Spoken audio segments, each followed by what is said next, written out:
Prazer imenso entrar em sintonia com todos os telespectadores aqui na região de Taubaté, nos estúdios que levam o nome de Augusto César, o Guará, nosso irmão querido, também aqui da TV Cidade de Taubaté. Hoje, caros irmãos, eu sempre digo que todos os dias são especiais e as nossas gravações também, caros irmãos. Hoje, realmente, no nosso folhetim Momento de Decisão, quando eu iniciei no ano 2000, na região de São Paulo e toda ali a região do Tremembé, ali toda a Água Fria, Tremembé, Santana, e depois foi se desenvolvendo, passamos a um momento de decisão diferente e hoje o nosso programa Novo Momento de Decisão. E nós sempre defendendo a mãe natureza, os animais, defendendo o ser humano, lutando em busca da paz mundial, lutando em busca de quebra de preconceitos, lutando pelo ser humano, pelos relacionamentos, o amor incondicional e também falando na questão de uma alimentação mais saudável. E nessa questão da alimentação mais saudável, eu encontro um colega aqui nos estúdios, aqui da TV Cidade, uma pessoa muito assim que me chamou a atenção, porque além de biólogo, formação do nosso amigo Gustavo Monge, e é assim mesmo, caros irmãos, o nome é Gustavo Monge, é o nome que ele gosta, artístico. Ele trabalha aqui conosco também na TV Cidade, na área de cinema, junto com documentários, né, junto com o nosso amigo André aqui da TV Cidade. E Gustavo Monge hoje está aqui conosco, é um prazer. Prazer. Ele vai se apresentar a todos vocês e cumprimentar a todos vocês, porque é o seguinte, ele se encontrava aqui, me chamou a atenção uma pesquisa que Gustavo Monge realiza aqui na região do Vale, sobre plantas alimentícias não convencionais e plantas medicinais, que isso é algo que a gente sempre comentou no nosso programa Momento de Decisão. É um prazer estar contigo aqui nos estúdios, eu gostaria que você se apresentasse ao público. Gustavo. Obrigado, Valquíria, obrigado pelo convite, pelo pessoal da TV Cidade aí. Belas palavras, né? Então, difícil, né? Saber de onde começar. Você é formado em biologia. Isso. E ele resolveu, caros irmãos, fazer um trabalho associado da biologia e cinema, porque Gustavo Monge também é especializado na área de cinema, de documentários, e ele presta trabalho aqui à TV Cidade, e ele fez um documentário muito interessante sobre plantas alimentícias, plantas medicinais, e isso é algo que a gente defende sempre aqui em Novo Momento de Decisão. Eu gostaria que você falasse desse seu trabalho do cinema e também da questão das plantas. Legal. Então, né, como a Valquíria comentou, eu me formei em biologia, mas eu já tinha essa afinidade, né, pela fotografia, pela linguagem visual como um todo, né? Então eu já fazia fotografias, gostava, e também produzia alguns vídeos, né? E aí eu resolvi fazer, né, depois no final do meu curso de biologia, eu resolvi fazer um curso de documentário. Aí eu fiz esse curso de documentário, aí como uma proposta final desse curso, eu tinha que apresentar algum projeto. Aí eu resolvi aliar essas duas áreas, né? Tanto a biologia quanto ao cinema. E aí, maravilhoso. E aí eu escolhi esse tema das plantas alimentícias não convencionais. Era um tema que eu já conhecia de forma superficial, sabia que existiam essas plantas, que elas estavam por aí, que elas tinham um potencial muito grande na nossa alimentação, na discussão de alimentação saudável. Então eu resolvi investigar esse tema, né? Então eu parti aí da entrevista de professores que eu conhecia, que eram meus professores. Tem o professor Ronaldo Santos, que foi meu professor de biologia na escola. Ele me apoiou bastante. Daí depois o professor Marcos Roberto Furlan, que ele é professor na Universidade de Taubaté. Ele é especialista nessa área de plantas medicinais e as punks, né, que são as plantas alimentícias não convencionais. O Furlan é muito conhecido. Ele é ótimo, ele entende muito desse assunto, né? Então ele me orientou bastante, assim, ele me recomendou outras pessoas, como a professora Michele Gilabert, que é uma outra professora da Unital, que ela é nutricionista e cozinheira. Então ela entende bastante de como usar as plantas medicinais e alimentícias para criar ali uma comida afetiva, né? Com mais sabor, saudável. Mais saudável e também com sabor, né? Que as pessoas querem comer com qualidade, né? Além da questão da alimentação saudável, né? Sim, porque, Gustavo, nós aqui em Novo Momento de Decisão falamos muito dessa questão da doença, questão da ansiedade, angústia, depressão, questão do câncer, né? E sempre enfatizamos a importância de exercícios, de tratar, né, junto aos médicos e também de uma alimentação mais saudável. E nós sabemos que tem alimentos que são muito importantes para a nossa saúde, não é? Eu gostaria que você especificasse. No caso das plantas, dessas plantas que eu tô falando, a gente chama de plantas alimentícias não convencionais, porque é um termo que ele foi criado em cima dessas plantas que elas não estão sendo utilizadas como deveriam ser.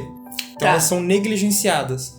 Por que negligenciadas? A gente tem uma variedade imensa de plantas com potencial medicinal em diversas áreas, né, da fisiologia do corpo humano, que pode ajudar a tratar. Só e que de energia também. Sim, com certeza. Tu tem ali um conhecimento muito grande em relação a essas plantas que ele tem sido perdido. Ele tem sido, né, um conhecimento que está desaparecendo, né? Você tem pessoas assim que mais tradicionais e pessoas que tinham contato com essas plantas antigamente. Hoje em dia essas pessoas são nossas mães, nossas avós. E as pessoas não têm interesse mais em saber esse conhecimento, esse tipo de conhecimento Sim. que as nossas avós têm. Que passavam. E passavam pra gente. Então, quais são essas plantas, onde elas estão e qual o potencial, né, que elas têm para nos ajudar, né? Porque, Gustavo, quando a gente planta, está ali no campo ou em sua casa, que você tem um jardim, por exemplo, a babosa. A babosa é uma planta muito importante. Né? Ela é importante não só na questão de energia, mas de alimento, né? Eu conheci um senhor que na cidade de Cachoeira Paulista, que ele faz chá de babosa e ele diz que é bom para tudo, e é para também a questão, ele tinha 80 anos, ele aparentava, caros irmãos, 40 anos, diz que ela rejuvenesce. Sim, com certeza. E uma questão importante em relação a isso que você está falando, a gente pegar aí plantas que elas têm diversas funções, né? Não só na alimentação, mas cosmético, né? Em relação à pele, a questão mais espiritual, em energias. E falando em espiritual, caros irmãos, o nosso amigo aqui, o Gustavo Monge, esse nome não é por acaso, porque ele é ligado ao budismo. Eu gostaria que você especificasse também, porque são várias correntes do budismo e nós sabemos que através do budismo nós encontramos também muitas formas de você trazer a essência do ser, né? De você curar muitas doenças, fazer muitos tratamentos. Eu gostaria que você fizesse assim, especificasse a corrente do budismo que você é ligado. Legal. Então, fazendo aí uma relação entre tudo isso, né? O budismo que eu faço parte é o budismo Soka Gakkai. A sigla é BSGI, que é Budismo Soka Gakkai. A Soka Gakkai é uma corrente budista japonesa baseada nos ensinos do Buda Nichiren Daishonin, que é um Buda que ele resgatou os ensinos do primeiro Buda, que é o indiano Shakyamuni. E aí ele traz pra gente o último ensinamento do Buda Shakyamuni, que é: todos nós somos Budas, todos nós somos seres iluminados, que temos o potencial de atingir a iluminação, e já atingimos de alguma forma, a gente só precisa encontrar a nossa natureza, resgatar a nossa natureza iluminada, porque ela já existe dentro de nós, né? Sim, que bonito. E aí, dentro desse budismo, a gente estuda um conceito japonês que chama Eshofune. O conceito de Eshofune, ele diz que nós estamos conectados ao nosso ambiente. Nós e o nosso ambiente somos uma coisa só.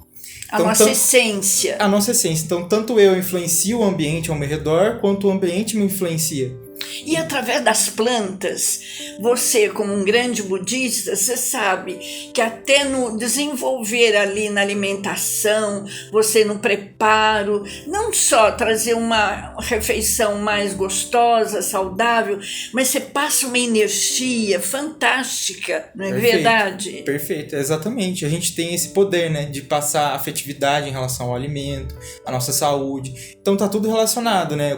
Esse equilíbrio que a gente tem que ter em relação ao nosso ambiente, a nossa saúde mental, a nossa saúde física, e essa relação, né? É uma troca de energia entre nós e o nosso ambiente. Então a gente tem esse poder de chegar num lugar e trazer uma paz, né? Então se a gente está bem, a gente consegue transformar aquele ambiente que a gente tem ao nosso redor. Uma mudança. Isso, exatamente. E mesmo nesse seu trabalho que você desenvolveu com as plantas alimentícias, nesse trabalho de tese, você deve ter usado muito dessa energia, sabe, poderosa, que todo budista tem, não é verdade? Exatamente. A gente parte desse princípio, né? Eu parti de um princípio de curiosidade. Vamos pesquisar quais são essas plantas. Sim. Mas ao longo do projeto a gente foi descobrindo outras coisas. Então, hoje elas chamam não convencionais, mas elas são plantas tradicionais que elas sumiram. Por que sumiram? Qual o interesse dos outros setores da sociedade de fazer com que algumas plantas sejam vendidas no supermercado e tal, e outras desapareçam, né? Manjericão, por exemplo, né, que a gente fala muito, manjericão, que é uma planta que você pode ter até em sua casa, no apartamento, e ela desenvolve muito, e que é bom, né, não só no molho, né, da macarronada, das pizzas, né, e a pizza de manjericão, que é maravilhosa, mas assim, até mesmo como chás, né, o manjericão você pode usar também em banhos, né, não é verdade? Perfeito. A gente tem usos medicinais dessas plantas que eles também precisam ser respeitados, né? Uma coisa que o professor Furlan conversa bastante, né, que ele orientou bastante a gente, é em relação a tratar aquela planta com respeito ao que ela vai provocar no seu organismo. Um carinho. Ela tem efeitos bons, mas ela pode ter efeitos ruins para outras coisas. Então vamos entender ali qual é o princípio que ela tem no seu corpo. O que você precisa, né? Entender o que você precisa para saber de onde você vai tirar. E ali promover essa cura, essa alimentação. E mesmo... Gustavo Monge, quando a gente vai colher o manjericão ali naquele vaso ou naquela plantação, pede licença, dá licença e agradece. Então isso tudo é muito importante, não é verdade? Perfeito. A gente precisa ter esse respeito. Exato, porque essas plantas tradicionais, elas crescem de forma espontânea. Elas são plantas que são bem resistentes. Se você deixa ali um quintal com espaço aberto, você vai ter uma infinidade ali de plantas que vão crescer e que tem esse potencial na alimentação e medicinal. E aí você precisa ter esse carinho para você, tipo, né? Vamos tentar entender quais são essas plantas, o que elas podem me trazer de bom, né? Então você precisa dessa afetividade para ter esse ponto de decisão e falar assim, não, eu quero tentar entender qual que é essa natureza que cresce ao meu redor, né? O que tem ali crescendo, né? uma indagação arruda, por exemplo, que é uma planta que todo mundo utiliza, até para benzimento, né? Eu vejo às vezes umas senhorinhas que pegam um massinho de arruda e vai, né, benzendo a pessoa, aquelas senhorinhas mais antigas. A arruda, ela tem esse poder, assim, de energia só para o benzimento, para banhos, mas ela também protege a casa das pessoas, né? Você põe no vaso de 7 ervas, né, junto com a espada de São Jorge. A arruda, ela também protege a casa, não é mesmo? Então, esse tipo de conhecimento que a gente tem aí dos nossos avós, né? Que entendem quais são as plantas que a gente, né, tem essa relação mais espiritual, né? Então, e é esse tipo de coisa que a gente estava interessado em resgatar, né? Qual que é a relação das plantas com a nossa cultura, com a nossa sabedoria? Sim. Né? E isso tem desaparecido de alguma forma, né? Então, o meu trabalho, na realidade, foi resgatar um pouco disso. Além de falar com os professores, eu fui procurar agricultores, fui tentar procurar as pessoas que estão trabalhando com isso, elas têm aquele conhecimento tradicional para resgatar. Sim. Igual você está falando da arruda. Muitos jovens da minha idade não sabiam, não entendem, não sabem o uso disso, qual que é o benefício disso ou daquilo. O potencial. Isso além de espiritual é nossa cultura, né? Então, a gente tem esse interesse de resgatar, né? Sim. Eu fiz esse trabalho em conjunto com outro colega meu, que é o Rodrigo Castilho, ele também é biólogo. E a gente fez essa viagem pelo Vale do Paraíba, né? Em várias cidades do Vale do Paraíba. Que bonito! Procurando. Vocês percorreram várias cidades. Várias cidades. A gente saiu de Taubaté, foi para Tremembé, Pindamonhangaba. A gente foi para Cunha. Foi para São Luís do Paraitinga, Redenção. Então, várias cidades. Aqui, com foco aquilo no Vale do Paraíba, né? Então, onde está a nossa cultura tradicional do Vale do Paraíba em relação a essas plantas tradicionais? Quem são as pessoas que estão utilizando e valorizando essas plantas, né? Esse conhecimento. Isso é maravilhoso. Esse trabalho é um trabalho muito rico, Gustavo. E você, como uma pessoa da área de cinema, nós sabemos que o cinema, que nem a questão do cinema brasileiro, hoje nós estamos prestes a ganhar prêmios através do cinema brasileiro, que faz realmente maravilhas. Nós temos um ator aqui entre nós, do Brasil, que é o Wagner Moura, Sim. que é eu admiro muito, um grande artista, e que está prestes a ganhar aí o prêmio de melhor ator, não é? Na região, não só Estados Unidos, mas no mundo, né? Já ganhou vários prêmios. Então eu acho que assim, o cinema brasileiro, que está resgatando a questão da cultura nordestina, ali da região de Pernambuco, né? Eles têm vários prêmios que eles vão concorrer, não, roteiro e fotografia. Então isso, o cinema brasileiro, eu vejo assim, é um crescimento. E você fazer esse trabalho ligado à área de biologia é maravilhoso. Parabéns. Muito obrigado. O cinema, eu sempre tive essa paixão por cinema, né, em relação a muitas coisas. E é interessante a gente pensar também nesse resgate do cinema nacional, do cinema brasileiro, né? E hoje em dia a gente está vendo essa valorização por conta de uma série de coisas aí, série de investimentos. Então é isso, a gente precisa valorizar isso, né? Porque quando eu tive que fazer esse filme, foi totalmente independente. Foi eu e meu amigo, né? Uma câmera, meu amigo Rodrigo, uma câmera, né? Algum microfone ali, tudo do nosso investimento, né? Mas você imagina o potencial que isso tem. Sim. Quando a gente pensa no investimento que pode ser feito, que vem através da valorização do cinema lá fora, Sim. que retorna pra gente, né? Então, políticas públicas e tudo mais, a gente consegue correr atrás e valorizar a nossa cultura através do cinema, né? Isso é maravilhoso, Gustavo. E mesmo você ali filmando, você como um budista, né? E você ali focando ali a planta e sabendo de todo o processo dessa planta, né? De energia, de bem-estar ao ser humano. Esse trabalho, vocês publicaram, é maravilhoso. Sim, a gente está terminando agora de passar ele em festivais, em mostras, né? O filme já passou aqui algumas mostras da TV Cidade. Teve a mostra de cinema Independente de Taubaté, Sim. teve aqui, a gente passou aqui no Cineclube algumas vezes. Teve o festival em Curta Fome, que foi um festival do Ito Escultor, e ele em Curta Fome. Isso, ele fez um festival em Cunha. Nosso filme foi um dos selecionados lá, que passa por esse tema também da fome, né? Porque quando a gente fala de punks, a gente está falando de plantas ali disponíveis para muitas pessoas, né? Gustavo, e você sabe que tem um restaurante em Cunha, eu sempre ia, né, antigamente com meu esposo, e a gente, nesse restaurante, fica num sobrado, e lá embaixo, ele tem uma plantação. Então você pede, eu quero de salada, tal, ele vai lá embaixo, ele colhe na hora, alface, tudo, quando a salsinha, cebolinha, né, e couve, ele traz na hora, lava bem lavadinho e põe na mesa, sabe? Eu acho isso fantástico. É perfeito, porque quando a gente fala também dessas plantas, a gente está falando de uma coisa que é sazonal. Então, as plantas elas vão crescer num determinado período do ano e depois elas não vão crescer mais, ou algumas crescem durante o ano todo.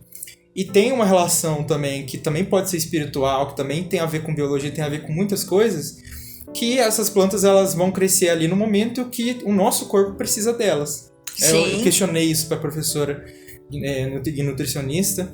Falei, qual que é a relação que as plantas têm com as épocas do ano? Elas nascem quando a gente mais precisa delas? Porque eu já ouvi falar isso. Sim. Ela falou, então presta atenção que as frutas cítricas, elas costumam nascer ali na época mais ou menos de inverno, quando a gente tem resfriado, quando a gente tem coisas que a gente está precisando dessas plantas. Então elas respeitam essa lei universal aí, né? Do que a gente precisa. Sim. E essa aproximação no tipo de restaurante que ali abre aquelas plantas, ele mostra, olha, daqui que vem o seu alimento, né? Isso é maravilhoso. É muito bonito, muito legal. E mesmo eu sinto, quando você fala, né, de época, é como se Deus estivesse cuidando de nós. Deus está cuidando do ser humano. Deus está mostrando, Deus nos dá tudo, a terra, para nós trabalharmos na terra, as plantas medicinais, as plantas alimentícias.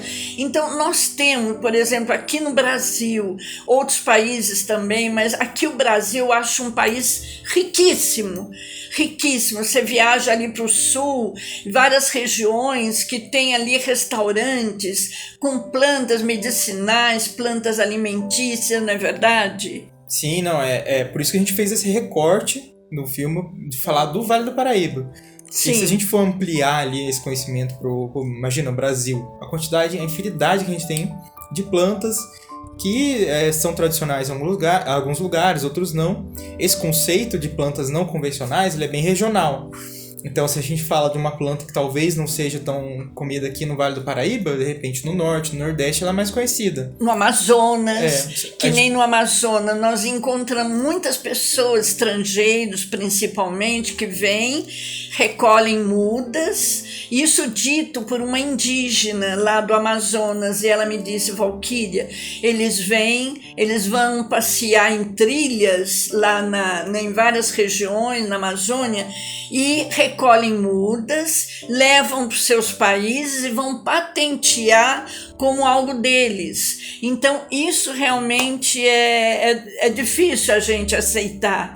Porque quando a gente fala dessa questão específica de estrangeiros, né, que interessados nesse tipo de coisa, é porque existe já um investimento público que tem um reconhecimento lá fora de que isso é um conhecimento necessário, urgente, e às vezes não acontece tanto no Brasil. Então, como a gente consegue conhecer essas plantas, conhecer as propriedades que elas têm para o nosso benefício? Para eles é de grande interesse, porque isso pode ser usado comercialmente, isso pode ser usado de várias formas. Como a gente vai pegar ali algumas punks, elas têm um potencial muito grande na alimentação e nutricional muito grande. Um exemplo que eu estou lembrando mais ou menos de cabeça, que é o caruru. É uma planta que ela cresce espontânea em vários terrenos, ela cresce espontânea em lugares onde tem bastante matéria orgânica. E uma professora e pesquisadora de Pindamonhangaba, ela comenta no nosso filme que o caruru ele tem, acho que 500, se eu não me engano, 500% mais ferro que o espinafre, que já é uma planta que é um pouco negligenciada, um pouco esquecida, mas o caruru ele tem mais que isso, ele cresce em calçadas. Que Você beleza. pode passar pelas calçadas e encontrar. Que claro bonito. que a gente precisa desse cuidado de não comer certas plantas de alguns lugares que não tem higiene. A gente poderia coletar sementes dessas calçadas, plantar no nosso quintal e deixar Sim. crescer de forma espontânea. E aquilo ali é um potencial imenso. E ela comenta, normalmente as nossas avós falavam, come sopa com caruru, porque com está doente você vai ficar bem. E olha só o conhecimento que isso Sim. carrega, né? Tem 500% mais ferro Então, do que... Então, assim, a gente pensa nessa resgate. Onde que a gente vai fazer? a lentilha, ela tem mais ferro que o feijão. Então, não é? a gente precisa resgatar essas Exato, coisas. e muitas vezes a pessoa vai em busca do feijão, que é maravilhoso, mas a lentilha ainda contém mais propriedades, não é? Exato. E eu vou salientar aqui o trabalho de Trigueirinho, que Trigueirinho tem ele tinha, né? Ele já partiu, ele não está mais entre nós, mas deve estar iluminando todos nós. Trigueirinho, um ser iluminado, caros irmãos, que ele tinha 3 fazendas, chamada Fazenda Figueira, na região sul de Minas, e quem ia até a Fazenda Figueira e visitar o trabalho de Trigueirinho ficava encantado, porque eles tinham e têm ainda até hoje um trabalho maravilhoso com plantas medicinais, plantas alimentícias. É um trabalho também todo espiritual, maravilhoso. Que legal. Pode continuar o Que legal. sua. Não conhecia esse... Você conheceu? Não conhecia. Legal. É Trigueirinho. importante a gente saber essas pessoas, né? A Fazenda Figueira, no sul de Minas, ela é procurada por muitos estrangeiros que vêm ao Brasil para fazer cursos. Lá eles têm toda uma equipe de médicos, nutricionistas, voluntários, pessoas que se dedicam a esse trabalho com plantas, porque ele dizia nas palestras dele, o nosso país, a humanidade vai estar sem alimentos daqui a um tempo, eles vão perder os alimentos, então nós temos que cultivar a mãe terra, a mãe natureza. Exatamente. E o nosso trabalho é pensar como a gente pode pensar isso, né? Então, resgatar. Como a gente pode resgatar isso? A gente tem várias frentes, então tem o pessoal das universidades, tem esse pessoal que trabalha com agricultura e tem o conhecimento das nossas mães, nossas avós, que está ali adormecido. Como a gente tenta trazer isso à tona, né? Sim. A gente precisa pensar em estratégias, né? A professora que a gente entrevista, ela fala, a gente precisa pensar em hortas urbanas, a gente precisa pensar em trazer punks nas escolas. Eu lembro também, com licença, a sua fala, Sidney Spano trabalhou comigo, né, no rádio, em TV espiritualista em São Paulo, e a esposa dele, Isa Spano, também com conhecimento vasto sobre essa questão de plantio, de plantas medicinais, e ela sempre escrevia em nosso folhetim Momento de Decisão, e que isso é importante, que as pessoas, percebam que muitas vezes através de você tem uma doença e através das plantas, da alimentação, você pode se curar também, não é? Porque, inclusive, essa mesma pesquisadora de Pindamonhangaba, ela trabalha no APTA, né, que é uma agência que trabalha com tecnologia em agricultura, e ela se especializou na área de punks. Cristina de Castro, o nome dela. Ela comenta que ela trabalha lá, na realidade, com segurança alimentar. Então, a gente vai pensar nessas plantas como um suporte de prevenção, um suporte de vida mesmo, né? A gente vai pegar ali aqueles nutrientes, aquelas plantas, e se nutrir daquilo que você não vai nem ficar doente, né? Sim. A gente pensa nessas plantas medicinais também como plantas que vão te dar aquele suporte que você não vai nem precisar da planta medicinal como curativo. É ótimo como curativo também, mas a gente pensa na nossa alimentação como uma cura constante, né? Vamos colocar uma assim. forma de combater os problemas. Problemas de saúde. Eu tenho uma grande amiga, aliás, esposa de Augusto César Cortes Pereira, que é o nosso irmão Guará, Celina, nossa cunhada, ela também na área de bioenergética, ela também tem conhecimento de plantas e se utiliza de muitas plantas medicinais. Gustavo, nós vamos ficar aqui não só nesse programa, mas vamos ter outros programas que você vai vir para falar das plantas, essas plantas medicinais, plantas que você fez a pesquisa, porque o nosso programa ele tem um horário e o nosso amigo da técnica, que eu agradeço a ajuda, colaboração, Douglas Jefferson, ele já está realmente dando sinal que nós temos que encerrar o programa, mas nós ficaríamos aqui acho que o dia todo falando desse assunto tão poderoso que tem a ver com a nossa essência, sabe? O nosso interior, que nem vocês dentro do budismo sabem disso. Nós temos que trabalhar a nossa essência, esse amor incondicional, fraternal, e não só pelas plantas, mas principalmente pelo ser humano, ajudando a todos em busca de um mundo melhor. Eu agradeço a sua presença, seu conhecimento. Eu que agradeço. Tá? Você é um jovem, tão jovem, mas de um valor tão grande, ligado à área não só de plantas medicinais, plantas alimentícias, mas também a estudo, pesquisa da biologia, com cinema. Parabéns por esse trabalho, viu? Muito obrigado. Nós vamos voltar mais vezes com esse trabalho do nosso irmão, amigo Gustavo Monge. Muito obrigada. Muito obrigada a todos que estão em sintonia conosco, todo o telespectador, e que possamos, caros irmãos, ter esse respeito e amor pela Mãe Natureza e agradecer ao Criador por toda essa gama de conhecimento, sabedoria, por esse jardim que tem o Brasil, que é um jardim cheio de plantas que vai alimentar o ser humano, combater a fome e que vai ajudar muitas pessoas na questão da saúde, em busca sempre de um mundo melhor. Muito obrigada, muita paz, muito amor no coração, muita luz, e que Deus nos ilumine. Até o próximo programa, se Deus quiser. Assim seja.